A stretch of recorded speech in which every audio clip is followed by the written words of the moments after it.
확실히 연금술 하면 정확히 모르는 사람, 나같이 이제 만화만 본 사람들은 약간 뭔가 부정적인, 좀 뭔가 이렇게 미신하고 약간 그 잼뽕 해가지고 미신하고 약간 믹스해가지고 많이 다루잖아요. 드라마든 만화든 해가지고 큰 단지에다가 물 끓이고 망토 쓰고 여기다가 이제 두꺼비, 그다음에 뭐 버섯, 나무 조각, 버섯, 그다음에 한번 휙 젓고 그다음에 뭐 무슨 식물, 그런 거 뭐 동물들 뭐 사체 이런 거 떨어뜨려가지고 해가지고 그 향을 딱 맡아가지고 누구한테 맡으면 그 사람이 나한테 넘어온다 라든지, 그러면서 그 향수를 막 팔아 제끼고 뭐 그런 것들 나오잖아요. 약간 좀 뭔가 예전에 그냥 사기꾼들이 하던 게 아닌가. 네. 연금술사들은 대체 뭐 하는 사람들이에요? 우리가 많이 오해하는 게 연금술은 다 사기다라고 보지만 자기 혼자서 실험을 하다가 자기가 죽는 일은 있는데 네, 독을 만들어 뿌린다거나 하는 건 아니었기 때문에 뭐 피해를 준 거는 거의 없었고요. 그래서 당시에는 이 생각을 했어요. 금 속에는 영혼이 있다. 과거 연금술사들은 금이 있다면 금에 고귀한 영혼이 있을 거고 이거를 추출을 하면 된다. 그거를 납 같은 데 넣으면은 얘는 금으로 바뀔 거다 이런 생각을 한 거예요. 근데 연금술의 연은 뭔가 달군다, 정련한다 할 때 그 연이에요. 그러니까 뭔가를 금처럼 달구거나 바꿔내는 기술. 재련한다. 네, 거기 쓰는 연을 그대로 쓰는 재련한다. 그래 금을 만드는 기술이다. 아니 근데 나 궁금한 게 금 말고 연금술로 금같이 귀한 것들을 만들 수도 있지 않습니까? 예를 들어서 다이아몬드.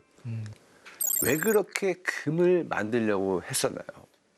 금이라는 게 먼저 어떻게 불렸냐면 신의 금속이라고 불렸어요. 신의 금속. 왜냐하면 지구상에 있는 이제까지 만들어지고 발견된 모든 원소 다 합하면 118개가 있어요. 잠시 존재했다가 사라지는 것도 포함한다면. 근데 그 모든 것 중에 금의 색깔, 그 선명한 노란색을 갖는 금속은 단 하나밖에 없어요. 금 하나밖에. 그 옛날 사람들이 보기에 이 색이 어디서 보이냐? 해가 떠오를 때 하늘에 노을진 색깔이 이거랑 똑같았던 거예요. 그래서 이게 신의 금속이다. 태양과 같은 힘이 있다. 옛날에는 모든 종교를 봐도 최고의 신이거나 아니면 고위 신은 꼭 태양신이 포함이 되어 있어요. 이집트의 태양신 라라든지. 그러네요. 그것 때문에 금을 대단한 것으로 생각했었고 또 금은 영원히 변치를 않아요. 다른 금속은 녹슬잖아요. 태양의 보석이다. 태양의 광물이다. 금을. 그럼 연금술 언제 생겼냐? 이집트 때 생깁니다. 이집트는 진짜 오래전 아닙니까? 원래 처음에는 그런 학문보다는 장인이었어요. 아티산이라고 불러 장인이어서 아티산이에요. 이 사람이 남겨둔 기술들이 파피루스에 있어요. 그리고 금속 그 인조 보석을 만들기 이런 것들 그때 이미 그 금이라든가 이런 보석에 대한 관심들이 되게 많았겠네. 엄청 많으니까 또 지금이랑 그 똑같죠. 이집트가 또 약간 뭐 투탕카멘 뭐 해가지고 전부 다 그렇죠. 금색이잖아요. 막 네네. 다 하고 그죠? 근데 그 과정을 통해 가지고 연금술이 발전을 하고 그러면서 이제 금을 추구하는데 금을 보는 관점이 분화가 된 거예요. 지금 우리가 생각하는 물질로서의 금. 그러니까 금은 분명히 굉장히 고귀하고 좋은 금속이니까 이것보다 가치가 낮은 나비든 철이든 이런 거를 금처럼 바꾸자라고 연구하는 사람들이 한 무더기가 있고 또 약학이나 이런 쪽 이야기처럼 내 몸이 늙고 병들고 이렇게 안 좋아진 거를 금처럼 우리 이상적인 것처럼 바꾸자라는 되돌리자. 그런 생명과 관련된 걸 영생. 하는 집단들. 아니, 꿈이 영생이시거든요. 이 두 가지를 사람들이 연구를 했어요. 그래서 그 한쪽은 화학으로 발전하고 한쪽은 의학이나 약학 쪽으로. 약학으로 갔죠. 의학보다. 약학. 네. 영생 관련해서도 그 생제르맹이라는 옛날 사람 있잖아요. 생제르맹이요? 포르투갈계 유대인이고 연금술사였는데 루이 15세하고 루이 16세 시절에 난 사실 골고다 언덕에서 예수가 못 박힐 때 그 밑에 내가 봤다. 내가 직관했다. 내가 그때부터 산 사람이다고 얘기하면서 자기는 죽지 않고 예수 때부터 산 불로불사의 그러니까 영생을 이루었다. 난. 야, 어떻게 그런 그러니까 뻥을 치지? 와. 죽었는데 그런데 이게 얼마나 웃기냐면 1789년도에 프랑스 대혁명이 일어났을 때 사람들이 생제르맹 백작 봤다고 얘기해요. 그 전에 5년 전쯤이 죽었는데 이 사람이 워낙 그러니까 거짓말을 잘한 거죠. 이렇게. 계속 그렇게 돌고 도는구나. 왜냐면 자기가 뿌려놓은 게 있으니까. 네. 어제 나는 영생이다. 이태원에 계신 것 같은데. 이 사람이 정말 똑똑하긴 했을 거예요. 그러니까 거의 전 세계적인 가스라이팅을 성공해서 나는 죽지 않는다를 먹어놓은 것처럼. 대단하네. 그러면 연금술사는 그때 당시 때 뭘 배우면 될 수가 있었습니까? 굉장히 많은 걸 해야 됐어요. 사실은 철학도 공부하고 철학. 네, 그리고 신학도 공부를 해야 됐고요. 되게 똑똑해야겠네요. 네, 그리고 당연히 이제 연금술적인 것도 하고 뭐 점성술도 하고 점성술. 네, 온갖 거를 다 합니다. 그러니까 이게 우주가 돌아가는 것도 신의 섭리가 있을 거고 네. 그리고 세상 만물도 무슨 원리가 있을 것이고 그래서 그 원리를 깨닫게 되면 궁극적으로는 이제 물체를 변환시킬 수도 있고 영원히 살 수도 있다. 그렇게 되니까 이제 궁극적으로는 좀 유명한 의사라면 의사, 신학자, 철학자, 임금술도 하고 그리고 점성술은 당연히 해야 되거든요. 그러면.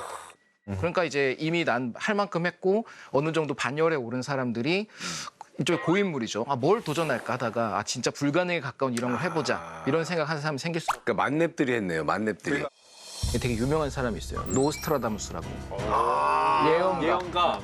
이상한 거 많이 만들어요. 사랑의 묘약 아까 말씀하신 거. 노스트라다무스 만들어요. 수컷 참새피 5방울 뭐 이런 거 넣어가지고 입술에 바르고 키스를 하면 사랑을 넘어오게 할 수 있다. 그때 좀 약간 그냥 좀 무료했나? 아니, 그게 돈이 되니까. 아, 그게 돈이 되니까.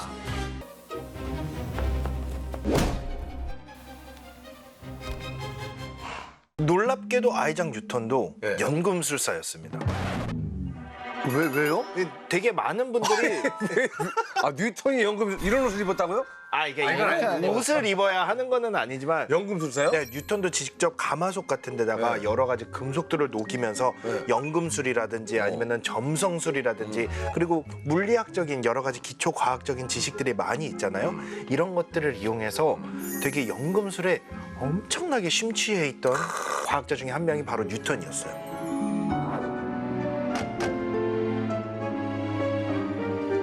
당시에는 그 뉴턴도 이 생각을 했어요. 금속에는 영혼이 있다. 그래서 다이애나의 나무라는 실험을 해요, 뉴턴이. 은이랑 그 수은을 섞은 거를 질산 용액에 넣으면 나무처럼 자라나요. 뾰족뾰족하게. 이걸 보고 봐라, 금속도 영혼이 있다. 1600년대 후반부터 물리학을 너무 잘했잖아요. 그러니까 우주의 모든 이 물리적인 것은 수학과 계산과 이런 걸로 된다고 봤어요. 그럼 화학적 반응 역시 이거를 지배하는 법칙과 수학적인 원리가 있을 거다 생각하고 그거를 밝히고 싶어서 뛰어들었다가 계속하게 된 거예요. 그래서 뉴턴이 한 말 중에 되게 유명한 말이 뭐냐면 자연은 신의 암호로 되어 있으며 이 암호를 푸는 열쇠는 연금술이다. 아, 뉴턴 제대로 빠졌네. 네, 그 정도까지 말을 거의 했었어요. 종교급인데요. 뉴턴이 그렇게 말했다고요? 네, 네. 그러니까 그 똑똑한 사람이 그 당시에는 근데 연금술이 진정으로 과학자들한테는 너무나 매력적인 학문이었던 거죠. 그만큼. 뭐 물질이 됐던 생명이 됐던 가치가 낮은 것을 더 가치가 높은 걸로 바꾸려고 하는 노력이었잖아요. 연금술이라고 하는 게 실제로 굉장히 진지하게 그걸 탐구했던 학자들이 많잖아요. 많죠. 근데 왜 그럴 수 있다고 그렇게 그 뭐라고 해야 신념이 어디서 왔을까요? 그러니까 연금술사들에 대한 흐름을 잠깐 이야기를 한다면 네. 결국에 처음부터 갑자기 금 만들어야지라고 나오진 않았을 거예요. 그렇겠죠. 탈레스에서부터 시작이 돼, 철학이.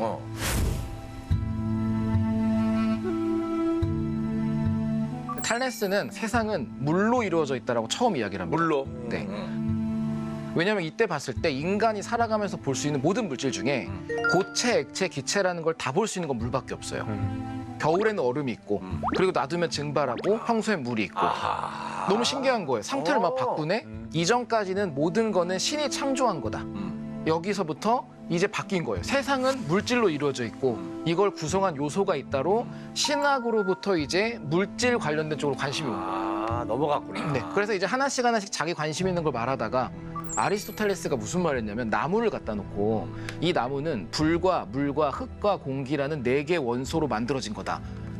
불, 물, 공기, 흙. 이렇게 4가지입니다. 그때는 이제 이게 가장 중요했다. 네. 근데 당시 사람들 입장에 들으면 혹한 거죠. 혹하죠. 하긴 이거 포장을 잘하면 또 확 갈 수 있으니까. 불에 던지면 더 활발 계속 타오르잖아요, 나무니까. 갇혀있던 불의 원소가 나오고 있는 거다. 뜨거운 연기랑 막 올라가니까 이거는 공기의 원소가 나오는 거고 타고 남은 가볍고 남겨져 더 이상 안 탄 쟤는 이거 흙의 원소다. 그리고 가열하다 보면 흘러내린 역청이라는 끈적한 이거는 물의 원소 갇힌 게 나오는 거다. 봐라, 이 4가지로 세상 모든 게 돼 있다.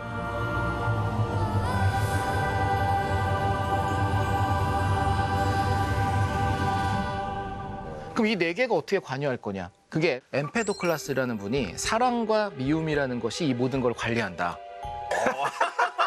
철학자요? 네. 불과 물이 붙으면 그건 사랑이에요? 아니면 싸움이에요? 이별이에요? 우선 붙으면 사랑이에요. 붙으면 사랑이에요? 붙어있던 게 떨어지게 되면 미움인 거. 다시 분해가 된다고 보는 거예요. 우리가 많이 말했던 인력과 청력. N극과 S극처럼 서로 끌어오거나 미뤄지거나를 사랑과 미움이라 말한 거예요. 원소들이 결합할 수도 있고 떨어질 수도 있으니까 이 과정 위에 모든 게 생긴다. 이 과정을 통해 가지고 거듭돼서 온 거고 언제까지 믿은 겁니까 이런 이야기? 굉장히 오래 믿었어요. 대충 뭐 몇백 년이에요. 거의 한 1600년 이상을 이 이론에 휘말려서 1600년 사원소에. 네. 그래서 아리스토텔레스의 망령이라고 불리기도 해요. 근데 화학이 만들어질 그 시기까지도 계속 예. 모두가 믿었어요. 그럼 1600년이면 우리가 뭐 이거 가늠할 수도 없을 만큼 어마어마한 시간을 사람들이 계속 그 생각을 하면서 거의 뭐 17세기 넘어까지도 사원소. 불, 물, 공기, 흙. 네. 이것으로 세상이 구성되어 있다. 라고 믿은 거 아닙니까? 이게 아리스토텔레스 아리스토텔레스가 텔레스 완성을 했다라 볼 수 있고 당시는 중세에는 기독교 영향이 가능할 때였으니까 그때 신학의 기본이 아리스토텔레스주의였으니까 사원소설의 힘이 엄청 강했을 수밖에 없겠네요. 사원소설에 대한 얘기를 했고 이제 의학적으로 이제 그쪽으로 가나요? 네, 그렇죠. 말씀해 이제 주세요. 의학도 똑같습니다. 네. 그러니까 이제 사원소로 설명하는 걸 무조건 네 개 해야 돼요? 4개. 네. 아까 말씀한 것처럼 비슷하게 이제 갈레노스라고 고대 그리스 시대에 되게 유명한 의사가 있는데 이 사람 어떻게 생각했냐면 인체가 혈액, 점액, 황담, 흑담 이렇게 4개의 책으로 구성된다고 생각했어요. 일단 혈액. 그리고 또 이렇게 상처 나을 때 보면 진물 같은 거 네. 이제 그런 거 보니까 아유 이건 뭐 점액으로 하면 되겠다. 그다음에 사람은 간 옆에 쓸개가 있으니까 쓸개에서 뭔가 새까만 물질이 나오니까 담즙. 그런데 이 담즙도 흑담, 황담 이렇게 해서 이제 4개 된 거예요. 사람 몸에 이런 4가지 체액이 있고 모든 질환은 이 체액의 불균형으로 만들어진다고 생각했거든요. 모든 것들이 균형을 이뤄야 되는데 그 균형이 깨지면 병이 생긴다. 그렇죠.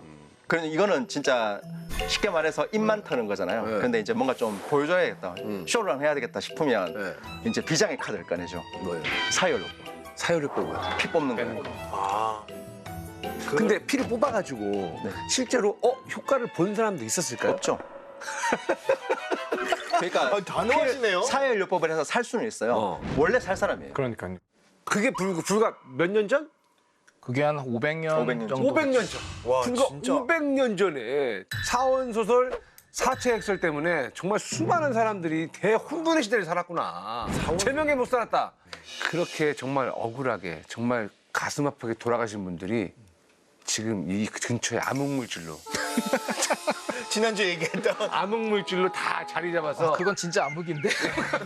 암흑물질로 자리 잡아서 우리 과학의 발전, 의학의 발전, 화학의 발전을 눈여겨보고 있을 겁니다. 예.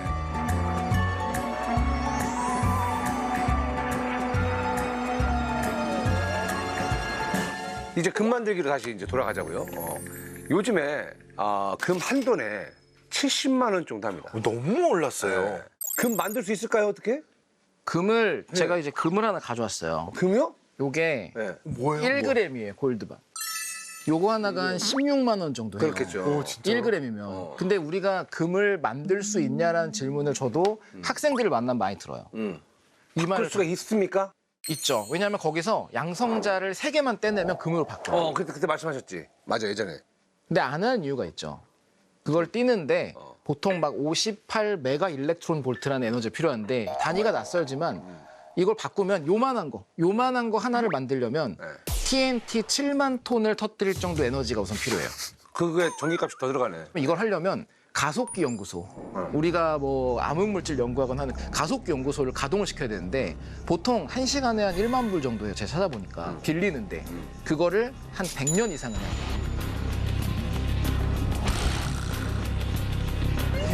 끝없이 금 요만하게 생겨요. 문제는 뭐냐?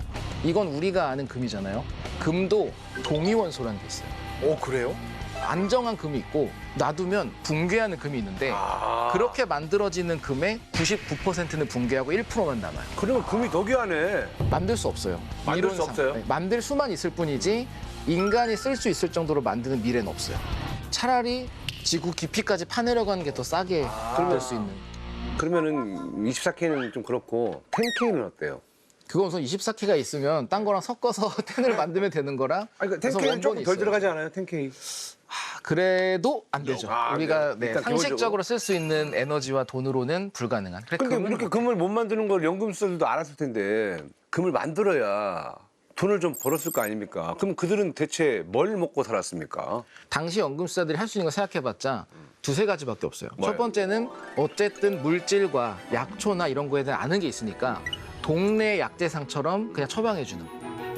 단순히 어떤 증상이 있을 때 뭘 먹으면 괜찮다 이런 건 우리도 민간적으로 알잖아요. 아 약국 가는 것처럼. 네, 그런 식으로 약간 민간요법. 한약방처럼 약방. 이런 걸 한다거나 아니면 자기가 연구한 내용을 글로 책으로 만들어서 판매를 합니다. 근데 사는 사람은 일반인이 살 리가 없죠. 동료, 다른 연금술사들이 사가는 거예요. 우리가 논문 내면 이 논문 구독하려고 돈 내는 것처럼 똑같은 일이 서로 그때 있던 도와주기. 거예요. 그렇죠.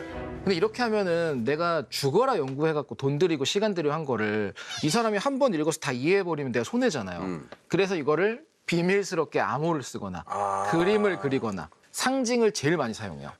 연금술 기호라는 게 또 있지 않습니까? 아 기호도 있고 도식도 있고 되게 많죠. 다 알아요? 그럴 리가요. 그럴 리가요. 다 알아야 되는 거 아닙니까? 근데 마스크를 쓰고 왔는데. 저는 몇 개 아는 게 그 예. 왜 우리 그런 책 있었잖아요. 예. 화성에서 온 남자, 금성에서 온 여자. 그게 왜 나왔냐면은 여자, 남자 그 기호 쓰는 거 있잖아요. 이렇게 해가지고 쓰고 그다음에 이렇게 쓰는 거 있잖아요. 그 기호가 금성 기호고 화성 기호예요. 아 진짜로요? 인간이 과거에 눈으로 볼 수 있는 천체가 딱 7개였어요. 네. 태양과 달, 그리고 수성부터 토성까지. 네. 그리고 그때 당시에 인간이 사용하던 금속도 대표적인 게 딱 7개였어요. 이걸 짝을 짓는 거예요. 태양은 금이야, 달은 은이야 이런 식으로. 이렇게 매칭을 시키다 보니까 상징하는 게 습관이 남기도 했고 짝 짓는 거를 되게 좋아했는 그때. 그리고 상징만으로 불가능해지니까 색을 넣어요. 색이요? 네, 색깔을 의미를 부여를 해요. 노란색은 황이고 빨간색은 불이기 때문에 산소고 이런 식으로 이거 지금도 계속 색을 부여를 많이 해요. 색으로 이제 그냥 뭐 색을 같이 구분하는 거예요? 색깔과 상징으로 매칭을 시켜요. 여기 영향을 받은 게 뉴턴이었어요. 뉴턴이 빛이 빨주노초 파남보로 되어 있다는 걸 발견을 해요. 프리즘으로. 프리즘으로. 근데 생각해 보면 파란색이랑 남색은 사실 구분이 잘 안 돼요. 무지개를 그려놓고 봐도. 왜냐하면 원래는 6개라고 많이 말하는데 뉴턴이 연금술사였고 이때 행성도 7개, 금속도 7개, 연금술의 작업도 7개, 이 7이라는 숫자에 집착을 해온 거예요. 그래서 이런 상징을 많이 썼기 때문에 중세에는 수비학이라고 그 글자의 상징을 부여한 학문이 따로 있거든요. 그 7 같으면 완전수예요. 요일도 7가지고 아, 맞네. 그래서 제7계명 뭐 7 많이 칠을 나오잖아요. 좋아해. 행운을 숫자 13이면 칠. 재수 없는 거고. 그럼 뉴턴도 이건 7개여야만 해 해서 남색을 집어넣은 거예요. 그래서 본인이. 그 이후에 우리가 무지개 색은 7개라고 알게 된 거잖아요. 사실은 뉴턴이 그거를 정한 거거든요. 아, 7개여야 자기 기준에는 밸런스가 맞는다. 그거는 알았는데 그게 연금술과 또 관련된 건 몰랐네. 그러니까 뉴턴이 처음으로 그거를 7가지 색으로 7가지 규정했어요. 색으로 규정한 사람이 뉴턴이에요. 네. 와. 대단합니다. 이 연금술 하면서 진짜 다른 분들 또 사이드 스토리를 또 들으니까 너무 재밌네요. 연금술 관련해가지고 뭐 그림 같은 거 좀 뭐 해석을 해주신다고. 그래요? 네, 제가 뭐 대표적으로 하나를 가져온 게 네. 그 바실 발렌타인이라는 연금술사가 있었어요. 이분이 12개의 열쇠라는 목판을 남기는데 네. 이게 말이 열쇠지 일종의 작업이에요. 이게 그중에 9번째 열쇠만 가져왔거든요. 이게 상징하는 바는 요건 정확히 납을 금으로 바꾸는 과정이에요. 납을 여기서 까만색이 금으로 납이고 네. 붉은색이 금이다라고 생각하시면 돼요. 연금술이 이집트에 생겼댔잖아요. 이집트 하면 유명한 게 뭐예요? 미라잖아요. 미라를 만드는 과정을 보면 죽은 다음에 사체를 처리하면 먼저 시꺼멓게 바뀌어요. 그 다음에 붕대로 감잖아요. 붕대는 하얀색이에요. 그 다음에 스카라베라 그래가지고 장식구 같은 거로 막 하거든요. 벌레. 노란색 장신구를 막 하고 마지막에 붉은색으로 그걸 칠해요. 그래서 이때 생각했을 때는 죽음으로부터 영생으로 가는 과정이 검은색, 흰색, 노란색, 빨간색 거쳐간다. 그때도 색으로 이렇게 갔구나. 이거를 계속 추구를 하고 연금술도 그래서 색깔이 바뀌는 걸 보고 내가 지금 성공하고 있어, 실패하고 있어 이런 생각 계속했어요. 여기서도 이 새 4마리가 이제 까마귀가 까만색이고 네. 백조는 흰색이고 공작은 되게 다양한 색이거나 이런 색이고 독수리는 붉은색으로 그려놓은 거예요. 검은색, 흰색, 노란색, 빨간색 거쳐간다. 이 세 개 과정이 연금술의 변환 과정이에요. 이게 약간 저기 도식인 거예요, 그러면? 네, 도식이죠. 도식인데 그럼 우리는 모르잖아요. 근데 이거 연금하시는 분들끼리는 연금하시는 분들. 저 연금하시는 분들 연금자들께서는 이걸 아셨나요, 다들 서로? 알았겠죠. 알았어요. 이게 굉장히 유명한 문헌이에요, 이게. 네. 근데 이걸 본다고 지금 제 설명을 들어도 과연 할 수 있는 게 있을까라는 생각이 들 수밖에 없어요. 맞아요. 너무 추상적이니까. 이게 당시 연금술의 실체인 거죠. 실제로 보여줄 수는 없고 추상적인 걸로만 하니까.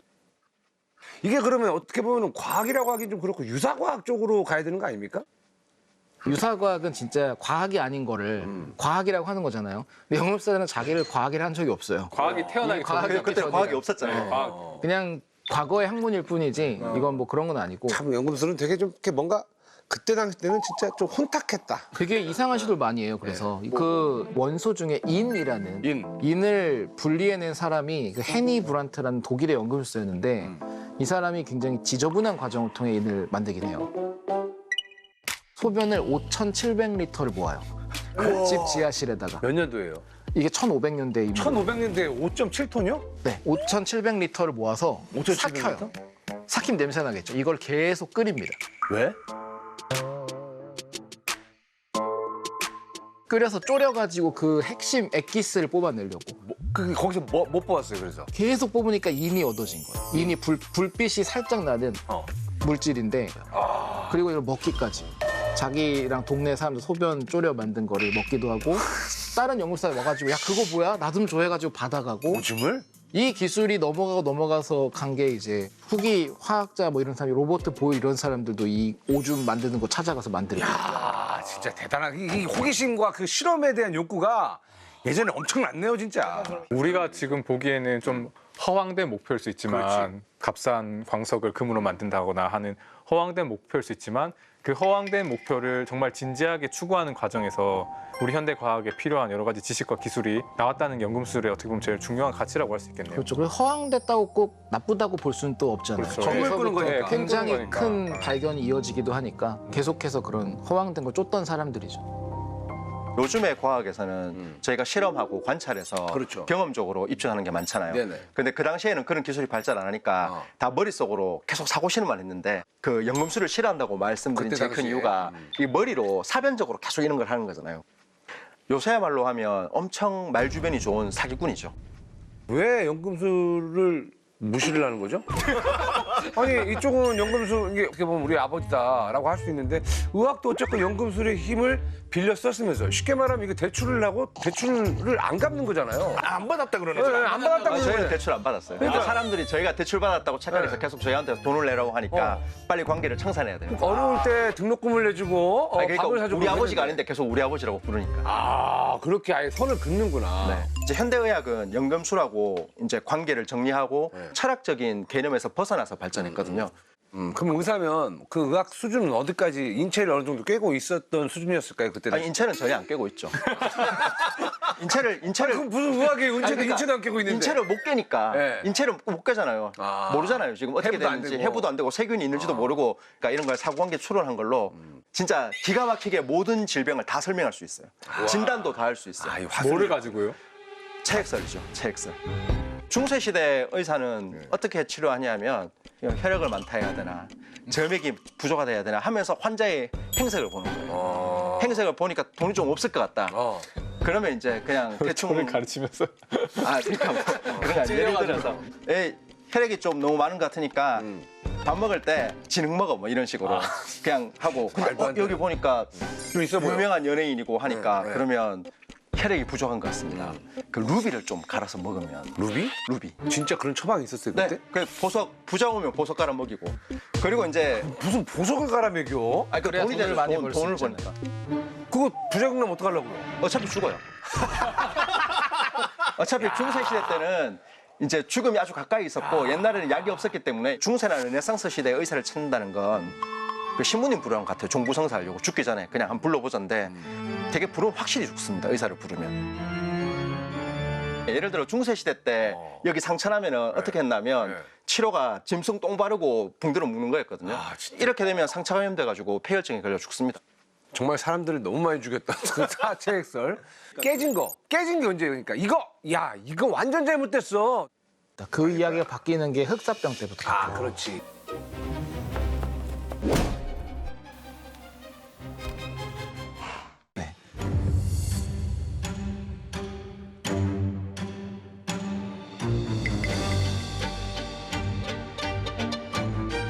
마을에서 잘 살다가 갑자기 사람들이 죽어나가요.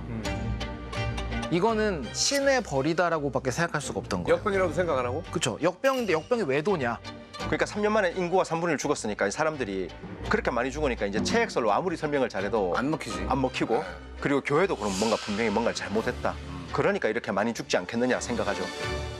우리 마을에 평화롭던 마을에 왜 역병이 도냐? 벌 받았구나. 분명 누군가 신의 뜻을 저버린 사람이 우리 중에 있다. 와, 근데 그 당시 연금술사들 모양새를 보면 집에서 실험만 하고 의문의 연기나 냄새가 풍기고 잘 나오지도 않고 막 후드 쓰고 다니고 분명 저놈 악마 추종자다. 아, 나 안 그래도 그렇게 의심받을 거라 생각했어. 맞아요. 들어올 때부터. 그렇지. 그러니까 다 숨기기 시작하고 문헌 상징으로 그때 마녀 사냥이 많았잖아요. 그래요. 여자는 마녀, 남자는 마술사. 엄청 많이 죽어요.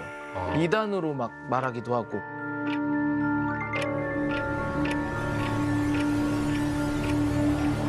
그러면은 우리가 말하는 흔히 말하는 연금술에서 그럼 화학으로 넘어가는 그 시기는 언제쯤 되는 거예요? 시기가 이제 17세기부터 서서히 되는데 그 우리가 보통 뭐 음악의 아버지 바흐막 이렇게 말하잖아요. 화학은 유일하게 아빠가 셋이는 학문이거든요. 진짜요?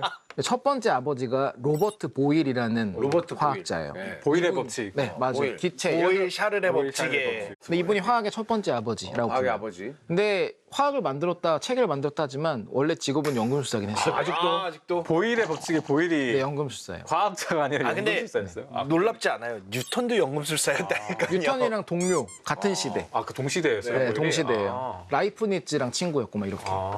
그래서 그분이 이제 체계를 만드는데 그 체계니 뭐니 되게 복잡하지만 뭘 했냐? 원소라는 걸 처음으로 제대로 말해요. 사원소가 아니라 모든 물질은 나누면 더 이상 나눌 수 없는 기본적인 요소가 있다.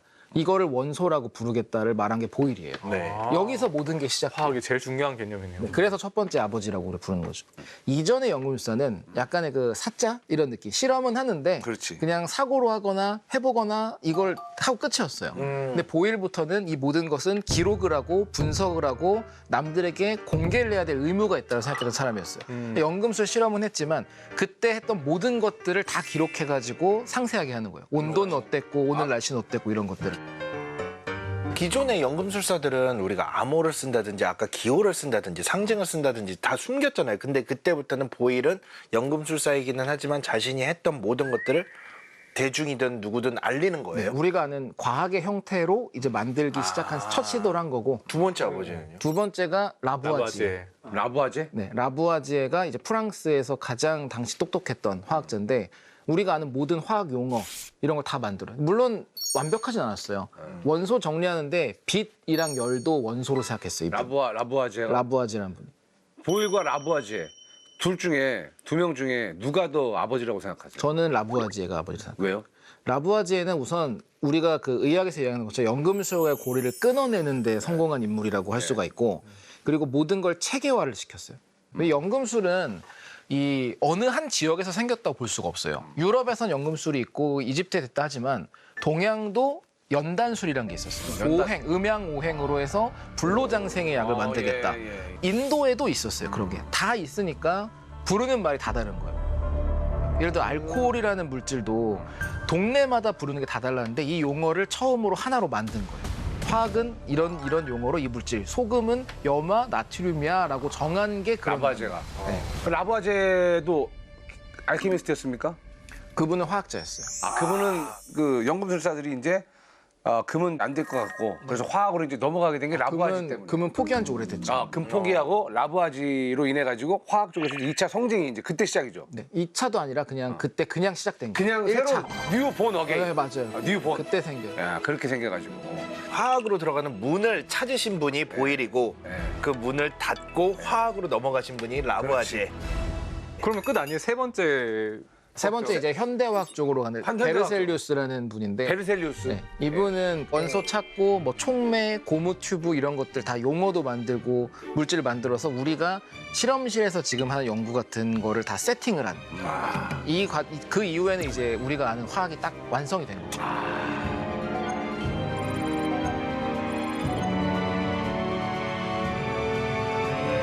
그 아버지들이 되게 좀 괜찮네요. 1대 아버지, 2대 아버지가 다들 영향을 급속도로 많이 끼쳤네. 네, 그리고 근데 이제 꼭 하나만 꼽으라면 라부아제가 라바제. 보통은. 네. 라바제 결정적으로 그냥 완전히 진짜 새로운 판을 깔았다. 네. 라바제가. 그러면 이제 그 새 아버지가 끝입니까? 아버지는 끝이죠. 저도 다 올라가 본 적이 있어요. 저한테서 10번 올라가면 라부아제가. 진짜로요? 라바제 제자네요, 사실. 근데 원래 모든 화학자가 그럴 텐데 도대체 얼마나 간격이 있을까 봤더니 쫙 올라가니까 10칸 가면 계셔요. 저희 난 화학은 해봐야겠다. 이게 있어요. 저희 케미스트리 트리라고 모든 화학자의 개통도를 전 세계적으로 만들어 놓은 사이트가 있어요. 저희도 있어요. 네. 그거 찾아가면 재밌어요. 우리 그러면 곽 선생님, 의학 쪽에서는 이게 라부아제가 지금 아버지라고 하시잖아요. 우리 장재 교수님의 아버지가 라부아제. 의학 쪽에서는 나의 아버지 있으실까요? 사람들이 체액설에 불만, 야 이게 안 맞는 것 같다고 네. 다들 생각은 하지만 공개적으로 대가의 가르침을 부정하는 건 되게 어렵거든요. 근데 이제 뭔가 붕괴되기 시작한 시점에 이제 이걸 대놓고 반박하는 사람이 한 명 나타나거든요. 갈레노스하고 그런 이분 씨나 히포크라테스 이런 체액설을 주장한 책을 불태웁니다. 공개적으로. 누구예요? 저 너무 지금 이 비주얼을 사람은 기다릴 수가 없습니다. 누구예요, 도대체? 당대 최고의 반항적인 의사이자 당대 가장 권위 있고 뛰어난 연금술사였던 필리푸스 아울레올루스 테오프라스투스 봄바스투스 네? 폰 호에남입니다. 진짜 그 플레임이에요? 무슨 로마 황제 이름 같은 줄임말 없어요? 줄임말 없어요? 필립스. 있습니다. 그 르네상스 시대 지식인들이 이름이 너무 길어가지고 길어. 그 자기 별명을 라틴어로 만듭니다. 아. 그래서 이 별명으로 굉장히 유명한데 뭡니까? 파라셀수스입니다. 파라셀수스. 아, 파라셀수스라는 사람이 이제 이 사체액설 이거 잘못됐다. 이거 다 버려야 된다. 새로 써야 된다라면서 책을 불태워버리고. 네. 그러면서 이제 시작이 된 거죠, 완전히. 네, 시작이 됐죠. 히포크라테스는 우리 아버지 아니에요. 왜요? 그러니까 히포크라테스 이름도 멋있고 윤리 선언이니까 아, 그분 얘기할 줄 그냥 알았더니. 철학적이고 상징적인 의미가 있는 거지. 예. 히포크라테스 체액설로 산재 치료하면 죽어요. 그러니까 이제 저희 아버지를 굳이 따지자면 파라셀수스. 파라셀수스일 가능성이 높죠. 몇 대 손 같습니까? 몇 대 제자? 저요? 예. 뭐 일단 저는 유럽 사람이 아니니까 한 13대죠? 뭐 의붓 아들의 13 이렇게 넘어가야지. 사돈의 8촌의 뭐 13대 제자 정도 네, 되면. 13대 제자 정도 예. 되겠죠. 그리고 예. 아까 전에 제가 거기 이 사람 봄바스투스 폰 호헨하임이 자기 성이거든요. 예, 예. 근데 호헨하임이라는 그 성 강철의 연금술사에 되게 뛰어난 연금술사 중에 호헨하임 경이라고 나옵니다. 호헨하임, 네, 호헨하임. 호헨하임. 호헨하임. 그 호헨하임이 바로 이 파라셀수스를 가리키는. 그래서 온갖 그런 오컬트 영화라 단골 손님. 근데 기존의 이론을 배격을 하려면 자기가 새로운 이론을 들고 나와야 되잖아요. 네. 파라셀수스도 그런 뭔가 실험적인 증거나 새로운 비전이 있었던 거예요? 네, 그렇기 때문에 파라셀수스가 현대의학의 아버지로 불리는데 뭐라고 얘기했냐면 직접 관찰한 걸 믿어라. 파라셀수스는 체액설을 부정했기 때문에 사혈복 굉장히 싫어했어요. 피 안 뽑았어요. 피를 왜 뽑냐? 쓸데없다. 얘가 아까 전에 중세시대는 상처나면 똥 발랐거든요. 짐승에 똥을 발랐는데 파라셀수스는 똥을 발라보니까 더 빨리 죽더라. 그래서 이걸 그냥 깨끗한 물로 씻고 붕대도 안 감고 가만히 놔두면- 방치해 보니까 더 잘 살더라. 딱정이가 붙더라. 그래서 방치했거든요. 이게 현대 의학은 직접 관찰하고 실험해서 증거가 나오고 통계적으로 유의해야 돼요. 맞죠. 근데 이제 그걸 최초로 시작한 사람이 파라셀수스죠. 파라셀수스 덕분에 그러면 의학의 대혁명이 일어났다? 라고 보면 됩니까? 그건 뭐 대변화. 그렇게까지 하면 과장이고. 예, 의학의 그러니까 2차 성징. 2차 성징. 2차 성징이라기보다는 예, 이제 2차죠. 2라운드. 아니요, 태어난 거죠. 사실은 파라셀수스 이전의 의학은 의학이라 부르기가 어렵습니다. 이제서야 비로소 파라셀수스 이후에 그렇죠. 의학이라는 예, 단어가 그거는 그냥 철학이고 아. 파라셀수스는 배아 같은 거죠. 배아? 생물학에서 배아. 아직 인간 되기 전에 수정란. 방금 설명해 주신 걸 들으면 파라셀수스는 연금술사가 아니었던 거 아니에요? 최초의 의사였던 거 아니에요? 그러니까. 그냥? 아닙니다. 파라셀수스는 수은을 되게 좋아해가지고 설마요? 수은광이었거든요. 수은을 마셨어요? 이제 자기는 안 마시고 남한테 주는 걸 좋아했죠. 그럼 그 양반도 이상한 양반이네. 그렇죠. 그래서 이제 매독 환자가 오면 수은 처방했어요. 그러니까 파라셀수스가 수은을 활용한다고 해서 연금술사가 되는 건 아니잖아요. 아니 그러니까 그게 어떤 거냐면 외부의 물질을 넣어서 치료하는 건데 그전에는 동물이랑 식물만 썼어요. 약초를 쓰거나 이런 것들. 근데 파라셀수스가 처음으로 광물을 쓰기 시작했어요. 금속을 소량 복용하면 그 병을 나을 수 있다고 생각했거든요.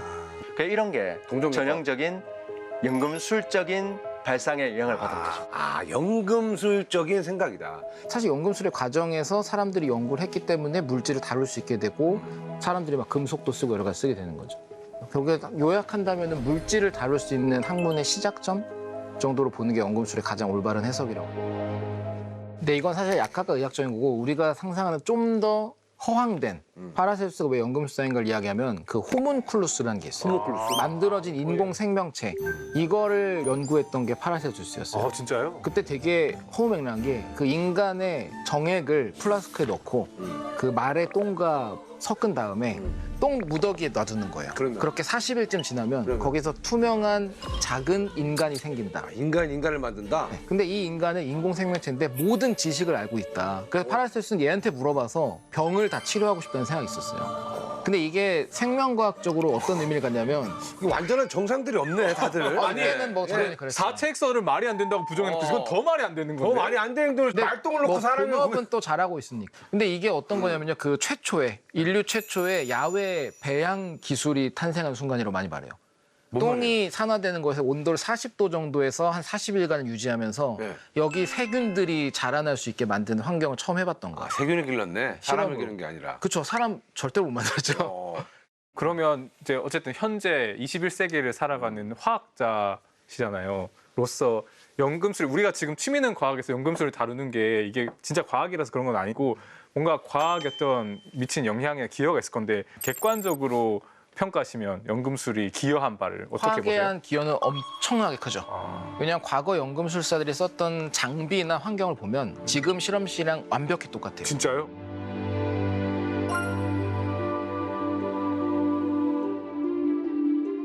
연금술 과정에서 만들어진 제일 중요한 게 고농도의 에탄올이에요. 고농도 에탄올. 우리 보는 와인이나 맥주 정도가 아니라 네. 소독할 때 쓸 정도의 높은 퍼센트의. 네. 두 번째가 산이에요, 산. 산. 강산성 물질들. 제가 되게 좋아하는 표현 중에 하나가 실패했다고 다 의미가 없는 것은 아니다. 이런 말이 있는데 끓이고 추출하고 분리하고 이게 지금도 쓰기 때문에 그 과정이 없었으면 현대화학은 되게 비루했거나 아니면 그냥 학문의 틀도 못 갖춘 모양이었을 거고 연금술이란 거는 가치가 낮은 걸 비싸게 바꾸잖아요. 지금의 화학자들도 연금술을 표방하는 분도 많아요. 의학에서 연금술은 어떤 의미일까요? 제가 이 그 녹화하기 전까지만 해도 연금술은 배격해야 되고 연금술이 우리한테 준 영향은 아무것도 없고 그냥 단순히 내가 존경하고 좋아하는 파라셀수스가 연금술사였네 정도라고 생각했는데 요 녹화를 하면서 촬영하면서 생각이 좀 바뀌었어요. 왜냐하면 의학은 응용과학이거든요. 저희는 저희 혼자 할 수 있는 게 없어요. 저희는 핵생물학이 발달해야 되고 화학이 발달해야지만 그렇죠. 성립되는 학문이거든요. 그런데 연금술사들이 화학에 발전에 크게 영향 줬잖아요. 그러니까 뭐 굳이 따지면 제가 여기 오기 전까지만 해도 연금술은 우리 아버지가 아니다라고 말하려고 왔는데 생각해보니까 우리 할아버지쯤 되는 거예요. 왜냐하면 화학이 우리 아버지니까. 아니면 뭐 우리 뭐 의붓 아버지? 의붓 할아버지. 의붓 할아버지 정도. 의붓 할아버지. 허무맹랑한 말을 많이 하던 할아버지. 뭐 사실 연금술사를 저는 이제 초반에는 이건 다 사기다. 진짜 나쁜 사기다. 라고만 생각했었는데 다는 사기가 아니었다라는 걸 좀 깨달았어요. 라부아지의 파라셀수스. 약간 상징적인 진짜 새로운 어떤 그런 그 화학과 의학의 기틀을 이제 만든 어떻게 첫걸음을 좀 내디든 그런 존재들이 좀 중요하다고 하셨는데 오늘 좀 어떠셨습니까 다들? 예. 저는 연금술은 제가 사실 뭐 개인적으로 큰 관심이 없는 주제였는데 극혐 주제였죠 본인한테는. 극혐이라기보다는 생명이 너무 많이 죽으니까 그죠? 뭐 아까 뭐 정액을 뿌리고 말똥을 섞고 막 이런 말도 안 되는 이야기. 말도 안 되는 얘기잖아요, 그죠? 네, 네. 근데 제가 연구하고 있는 사실 진화생물학도 굉장히 연금술적인 어떤 관점이 들어있다는 생각이 들었어요. 왜냐하면 환경에 더 잘 적합한 쪽으로 변화한다. 말하자면 생물의 연금술 같은 느낌이 있다는 느낌이 들어서 당시에 이 연금술이라고 하는 워낙 유명한 분들, 저는 그렇게 유명한 분들 다 연금술사인지 몰랐는데 어쩌면 나도 그 연금술사의 계보가 있지 않을까라고 하는 그런 고민을 한번 시작하게 되는 계기가 된 것 같습니다. 우리 장훈재 교수님 덕분에 또 연금술에 대해서 또 이야기를 좀 나눠봤는데 연금술은 뭐다? 연금술은 가치가 떨어지는 것을 금처럼 고귀하게 바꾸려는 노력이다. 정도로 가치가 보셨을 떨어지는 것을 금처럼 바꾸려는 노력이다. 네.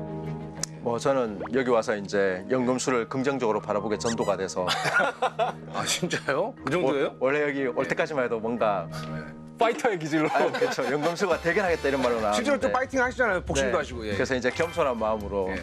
연금술 신도가 돼서 나가기로 했습니다.